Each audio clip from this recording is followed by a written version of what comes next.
Okay, so Matthew is getting prepared to get ready to start. I made the mistake at the beginning. I said this is the 25th. GameSpot is actually the 24th. But whatever. So Christmas! And it's a Christmas GameSpot. And here you go, Martin. Thanks a lot. I'm sorry I couldn't play the YouTube video because we couldn't get it working. Maybe later. To introduce myself, I'm Martin Uherko, I guess that's what's said in English, and I'm the lead at Ltd. That's a small mobile company based in England, and they outsource work for us. And I'm here to present you our small and kind of cute game, I guess. It's called Hero Panda Bomber. If you've ever seen a bomber game, you've seen our game. And this is more or less how it looked like. You know, the team got through quite a lot of changes, and we got back and forth about the design for very long. Actually, for a very long time, this was meant to be a first-person shooter. Then it was meant to be a first-person worm simulation game, where you were crawling on the surface of a tree, trying to eat apples and stuff. And we were going about this like back and forth for quite a long time, until at one point we said like, well, wait a moment, I think we're doing a Bomberman clone. And everybody was like, yeah, we actually are. And we always stuck to it because it was one of the nicest concepts we had. And you see, that's kind of a tricky thing to do, because it's a proven concept that we know that works, and even it works better than we expected, because during our estimated launch day, which was 1st June, Kabam, a much bigger company than ours, released the same game, which was much bigger, much nicer, had customizable characters, multiplayer, and even support in Asia and all those regions we cannot reach. So we're like, yeah. So we had to go back to the drawing board and start the entire game again. And we knew that this just wouldn't cut it. You know, it's neat. You can bomb stuff, and I can show you the game later, but without sounds because the HDMI isn't working properly. But anyway, so this was the game which we wanted to release, but it wasn't just there. I mean, it was a nice clone, but we couldn't make it. And so what we're doing was looking for some nooks and edges where we could cram our game, and that's when NVIDIA started pushing their Shield tablets. You see, NVIDIA has nice, standing in a desktop region. They have the GTX and Titans and everything, all those nice graphic cards, but they really suck at the mobile gaming, because Qualcomm with their low consumption GPUs and CPUs really blew them off the table. So for a very long time, NVIDIA didn't really have any strong foothold in this market, and that's what they tried to change. Some years ago they published the Shield Portable, that looked like sort of a gamepad with an attached screen. It was nice, but it wasn't really groundbreaking. So they also gone back to the drawing board, and they published, they released a tablet with an attached controller.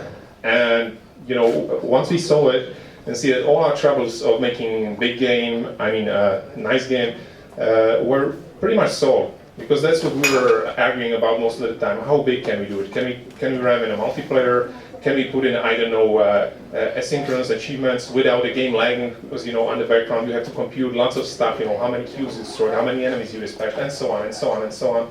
And it's just not really that feasible on most mobile devices. I mean, sure on some, but we're not that rich that we have stockpiles of Galaxy S4, S5, and all the Apple devices. That's some expensive shit, and we just really cannot optimize for all those devices because we don't own them. That's simple. But we can own some shields, and since that's unified platform, it solved most of our problems. And even since we are a Bomberman game, which is just an arcade, right? But we benefit greatly from tactile and responsive controls. Ta-da! And we have a controller, not 20 types of controller, but simple, just one unified controller that works out of the box, and is actually sold pretty well with the tablet. So yeah, why not do it? And we got into contact with NVIDIA, and they said like, yeah, you have a really nice game and it benefits from the controls and you can leverage the performance, but it kind of looks shitty. So I'm like, yeah, right, well, what can we do? And they listed like, I think 20 things or something, things that which you implement, lens, realistic shadows, realistic exposure, and so on and so on. And we're like, yeah, what the hell? we're just a four-man team, right? We cannot do this. But actually, NVIDIA was really forthcoming in this, and they supported us along the way. I mean, it does sound quite intimidating when you think about it. I mean, NVIDIA is, $10.7 billion company, which employs, thousands of workers, has, huge shipping productions and manufacturing plants, and, we're just a tiny team, and we come up to them and ask them, you have a flagship device, want to develop on it. Why would they even bother talking to us? And this is actually quite a funny thing, because for us it was extremely hard to even get in contact with such a big company. We had to contact their local representatives. That was, not really working. We tried to contact their representative in Czech Republic, wasn't working. Even tried to, mail back and forth with their support team, those guys sitting in India or Iran and replying to our emails, and even that wasn't working. And what actually did work in the end? I mean, I was just spamming, emails to anybody who had a at nvidia.com suffix. And one guy that was listed on a PowerPoint presentation from 2011 replied us back, said like, yeah, sure, what do you need? And that's when our adventure started.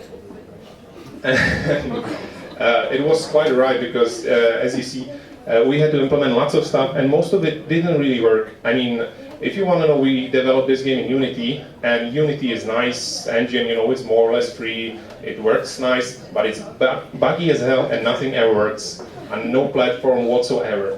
So if somebody tells you, try to implement shadows, you're like, sure. Then you try it, and it's like, yeah, shit. And but even despite all these troubles, NVIDIA was still extremely forthcoming. They were understandable, and they even allowed us to plaster their logos all across our game. So when you launch our game, which I can show you in a second, you have a huge full screen, NVIDIA, the way it's meant to be played. Like, yeah, that's really nice. I mean, that's just our crappy, small, shitty game, but it has an NVIDIA logo, and we're actually so shitty at it that we didn't get the colors right. They had to write us back, you messed the colors, guys. You have to fix it. Yeah, so just to give you a taste of how easily is it to screw the game. And what NVIDIA usually proposed us was add like 3D realistic reflection and so on. And it was like, I don't think that's really necessary and so on. But as we've seen, like, it really changed a lot. You see, originally we developed the whole game in 3D for whatever reason, and it was pointless because you could not see 3D. I mean, you don't get any benefit from 3D in such a game. It's just that you move on a 2D plane and you chase anything on 2D plane. There's no point in the third dimension, right? But once you had like the 3D shadows or particle effects, when we added weather effects, when leaves started to blow, rain started to fall, you really get a feeling like you're somewhere real, not just inside of a game, but something that's really nice and you enjoy to stay in, which was kind of counterproductive. I mean, we didn't really play around with these effects too much and always considered them, to be just eye candy and shit. But what we found out that it really added some depth and immersion, and the guys from NVIDIA really knew what they talked about. So if you ever work with them, try to trust them a bit. They really know what they're talking about. And one interesting thing that once we got our game out, we thought like, yeah, we're really leveraging the Panda angle. And it's an endangered species, let's not be jerks, and let's pay them back some money, right? I mean, we even contacted the WWF Foundation, not the Wrestling Federation, the World Wildlife Foundation. And we thought like, yeah, this is going to be a good PR stunt, and it wasn't. Nobody cared. Our fundraiser got like $5, so yeah, that's time wasted. And even those $5 are from us, because we thought it looked stupid if we don't even get $5. So yeah, don't really trust on charity. don't really trust on charity and PR stunts. I mean, those things work for big companies, which everybody looks up to, but not for small guys like us. I mean, this just doesn't work in our scope. And one interesting thing, we were really interested in going multicultural. Originally, the game was to launch it in China and Asia, And yeah, that's kind of like, that's where the market is booming. So we added, translations. And what we found out that the Chinese pirates really loved our translations. It was much easier for them to pirate a game which is already pre-translated. So yeah. And to add an insult to the injury, we don't even publish in China, for fuck's sake. So just giving our game out there for free. And what is really interesting, I mean, the numbers in Asia are staggering compared to what's in Europe. I mean, just to give you a taste, on the first day, we had more installs from China from illegal sources than from the entire world combined. And it's still like that to this day. I mean, we have more installs in China than in the entire world combined since the launch. So, and we're not really that big in China. We're not the first or the biggest game. We're maybe 27,000 game, but still we're bigger in China than anywhere else. And yeah, so when you're going multicultural, guys, please be careful about it. I mean, it costs lots of time, lots of money, and it might not pay off, and you might even be shoveling your money into somebody else's pockets. So yeah, and our future plans, you see, once NVIDIA got our bags, we started shipping all our, press releases and everything like we're supported by NVIDIA, which is, kind of true, I guess. And once Google got a hunch of this, they immediately had to send us their Android TV dev kit, which is kind of hard to get these days. So we're trying to publish it on smart TVs because it's a nice game which you can play with your family, but also the lower, the higher levels are kind of difficult. So it's the good compromise between the hardcore gamers which want to spend 2-3 hours sitting on their lawn chairs playing away, and also good compromise to let your kids play it and that they're not playing anything violent or something. And some takeaways. Also, I'm sorry, my PowerPoint presentation doesn't contain any written stuff or notes or anything. I was doing it while our Git was completely gone to shit, so didn't have that much time to write anything. Sorry. And few takeaways. First of all, when developing anything, especially when mobile games, please use headphones. I mean, for some guys it's understandable, but I think we had somebody from the office quit the job because he couldn't, stand hearing the same tune looping over and over in the menu. So please be considerate. Always use headphones. Secondly, the beta testers. I mean, today is the huge trend of pre-release launch, pay for beta, get beta testers early on so you get the feedback, get money. And sure, that's nice, but you really have to have a superior product that stands out in the market. I mean, doing the pre-release showcase or promotion of a broken prototype really isn't helping you. And that's what we found out when we were having a beta where all the mechanics were working. Some items in the menu were buggy, but more or less the game was done.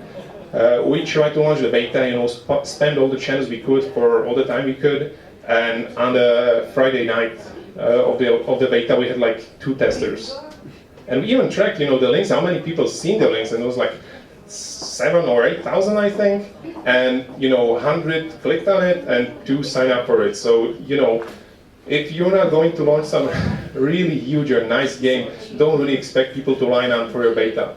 So having open beta is nice. If you can leverage it, it's great.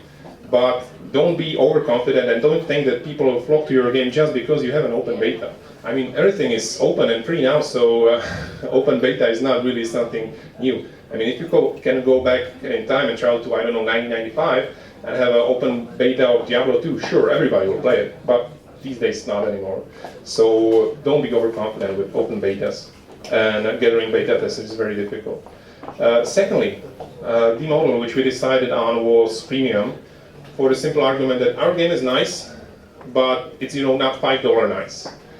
Just to give you an example, Modern Combat 5 is $5. That's a huge game that offers like 12 hours of single player fun and God knows how many multiplayer hours of fun. I guess 20 or 80 or how much you want.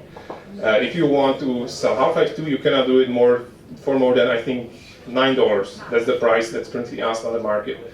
So that's what also we found out, that People usually tend to accuse you when go for mobile gaming. If you ask for $1, they look at you if you are stealing something. Like, how dare you? You scum ask for $1. I mean, our game doesn't deserve $1. Like, God damn, it's just $1. No, it's $1 too much. So we try to do the premium, you know, because you can send anybody to the game. Send somebody to try it, your friends. I mean, it's hard to send the game to try to your friends and ask them, you know, for $5 to try it. Like, they won't really play with you. But if it's free, anybody can try, right? That's what we are thinking. And that's not really true, because people are not really willing to pay anything through the in-app purchases. It's extremely difficult, and it's getting more and more difficult, and people have a huge aversion for it. And you know, when you're doing a premium game, you focus on the game, and if somebody quits the game, I don't know, on the 3rd or 4th or 5th level, you don't give a crap. I mean, they pay for the game, you're fine, right? Screw them. But if you're doing premium, you really have to care about whether they did quit on the 2nd level or 3rd level, and you have to iterate endlessly, you know, why did they quit, and you have to change the layout of the buttons, and all these tiny details, they take away lots of time. And sure, big companies that can offer, afford such mechanics, that's great. I mean, try to be Supercell, you know, with Clash of Clans earning $2 million per day. Sure, premium is nice then, but you have to have sufficient, you know, production capacities, and we just don't have it. So we found out that premium is nice, but not for a team of our size. What we would prefer to do is go premium with a free beta version, free demo version. And if you guys want to go into the mobile market and have, you know, just a small team, really take that to the heart. The premium isn't easy, but the premium is even more difficult. So there's not any easy solution for this, but don't really be naive when it comes to free to play. People aren't really going to play a game even if it's free. And yeah, another takeaway: nothing ever works. Never. Don't trust anybody. Even if it works, don't trust them. Even if you try it, you can pretend you trust it, but keep an eye out for it. Nothing ever works. The fifth or sixth, whatever. What is interesting? What we found out that our Bomberman game is really crappy for acquisition, but it's really huge in retention, and that's an angle that we can leverage. When going to China and Asia, this is the metric that most companies are looking for. They can, you know, send you the players, they have it, but they cannot keep them. So this is an angle we would like to leverage. As you might have guessed, we don't have 10 millions of players because our acquisition of players sucks tremendously. We don't have the money or time, but we have quite good retention. I mean, usually the average play session is around 8-10 minutes. You know, that's like, yeah, that's a small mobile game. Why are people playing it for I don't know, almost a quarter of an hour? And it seems like they actually do. So, you know, don't try to count everything in numbers of players. Try to also look at the other statistics, you know, not only the secondary retention rate, but also the average play session length. That's what you're up to. I mean, if we had our play session average length of, I don't know, 2 minutes, we would probably can the game because we know that people don't even bother to finish the levels.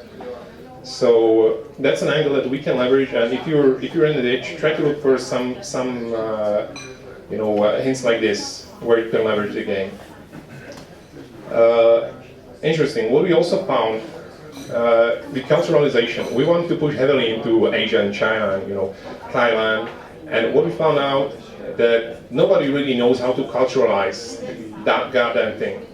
I mean, sure, if you ask somebody, how can you get offended? Oh, yes. No, nobody really knows. Really, trust me. We have a native Japanese on our team, and he's a great guy, but even he doesn't know. And we were going about this back and forth with other developers, you know, can we publish dragons in China, or what are going to be the enemies? And, you know, we had long discussions. You cannot put tigers as enemies, you cannot kill tigers. Tigers are sacred, you goddamn asshole. And so, like, yeah, let's kill bugs. Like, no, even bugs are sacred, you cannot kill bugs. Like, okay, so let's kill, I don't know, pigs? No, you cannot kill pigs. I was like, what can we kill? I mean, only goddamn thing which isn't sacred is panda, and we cannot kill pandas. That's like our main character, right? So, what the hell? But we went ahead, did it anyway. You know, put in tigers, everything can die, even a panda can die. I mean, you're the player, you can die, right? And nobody really complained. Like thousands of Chinese players, nobody ever bothered to say anything. They like it. So when doing the culturalization, you can ask anybody. Plenty of people will have good advice for you, which will be nice and interesting, but usually really pointless. So don't be too afraid of stepping on somebody's toes when doing cultural thing. Sure, I'm not really recommending to try to crucify Jesus or something, right? Let's not be too overzealous on it. But don't be too focused on the details. It doesn't really bother them that much, most of the people. And yeah, what? Yeah, also one last thing, that's what I was asking about the contacting of people. If you're trying to push your mobile game and you don't really have that big budget or that unique game, you're going to have a really hard time to get anybody to play, except the pirates. They're really avid gamers, but yeah. Most of the, the bloggers, press, tech guys, they don't really care about your game. I mean, if it stands out, great, sure. But most games don't ever stand out, and just because you're sending somebody a free game, they will probably not care about it. So be ready for some tough love and try to stand out. Like for example, we did with NVIDIA. If we didn't have it, we would probably try to push the angle that we have, the cutest goddamn game on the planet, which we obviously don't have, but we'll still try it. I mean, somebody might buy it, right? And just to show you how the game actually looks, because I'm sure that the PowerPoint presentation is splendid, but let's look at the game, I guess.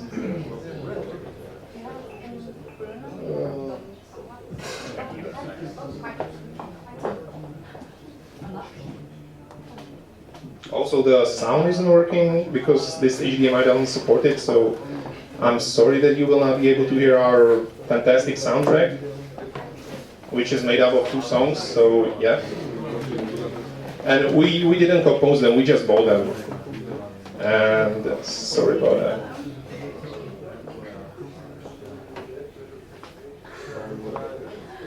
Shit. Yeah. There's the controller, the fine one.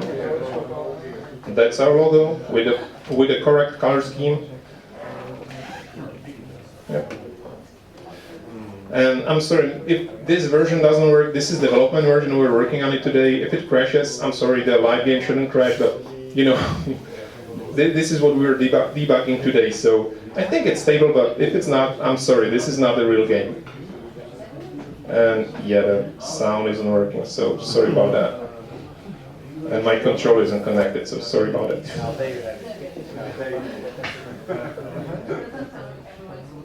Yeah, it should be connected, right? Yep, it seems so. Okay. Let me show it like this. See, this is what we had to add. The realistic, lens flare and shadows and everything. And this is how the levels looks like. This is actually quite fun. We were having quite difficulties to adjust the lens flare because, as you see, it goes from the waterfall. But once we put it in, it lighted everything so heavily that you couldn't see anything. So if you would go into the game, it's not the waterfall that is shining on you. It's just a blind spot 20 meters above the ground that is shining on you. So we had to do some strange tricks like this. Oh yeah, we just implemented Google Game Services, so... Oh no, sorry, that's just me mistyping on the game. So, well, let's see. Let's just buy some money. Sorry, let's just buy some power now. Somebody wants to play the game. You can, I mean, it's difficult for me with just one hand, so... if there's a volunteer to try it, be my guest. If anybody wants, like, sure. The A button is for pulling down, planting bombs, and the X button is for triggering the special item which you might collect. So that's the plus sign. And it's really not that unique when you look at it, right? It's just a Bomberman game. But But yeah, okay. That's certainly one way to play it. Okay, yeah, oh yeah, yeah. Also, we were forced to add some. Yeah, that's from my credit card, so please don't. No. Sure. Export special title. Yeah, because you didn't collect anything, so you can buy it, but you can just collect. You know, that's our scammy free-to-play mechanics. That's how we force you to pay dollars, and nobody really does. So yeah, we're not that good at it. Big button. On the total right side. Sorry, I don't know the name. It's this one. Just one. You go there. Or try the upper one. Sorry. Also, this is a boss level, and if you try the upper right shoulder button, then you can change the camera angles. See. And yeah, this is actually something we didn't plan for. We just want. This is what we used in the development. And yeah, don't waste my credit card, please. Please, pretty please, thanks. And yeah, those level 4 tigers, they can kill you in one hit, so be careful about it. Yep, that one. And also there's a boss tiger up there. And if you manage to get into the upper left corner, there's a detonator, so you will be much more powerful. Now you can buy more rescue, right, for more money. Nobody ever does. Like, we thought, like, yeah, we put everywhere money. You can buy anything, and nobody really does. Like, right. So even if you put in-app purchases, there are people who will not necessarily like it. Oh, yeah, there are spiders there. So also. Just to give you an interesting hint for the future, we developed this for NVIDIA and for the Shields, but actually NVIDIA itself recommended to us that we focus also on the Android TVs. You see, the smart TV gaming market is not really that big at the moment, but feel free to play it, I don't care. It's free.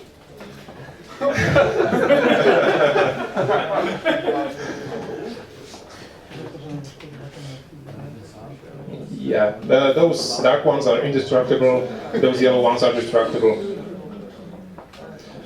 Yeah, just to give you a hint of the future, these smart TVs which I was talking about, at the moment, smart TV market is really small because smart TVs are quite expensive and most of them are using the web OS, which is not really that great for games. I mean, it doesn't really get that good drivers or performance. You cannot really play 3D games on it, all you can play is simple 2D games.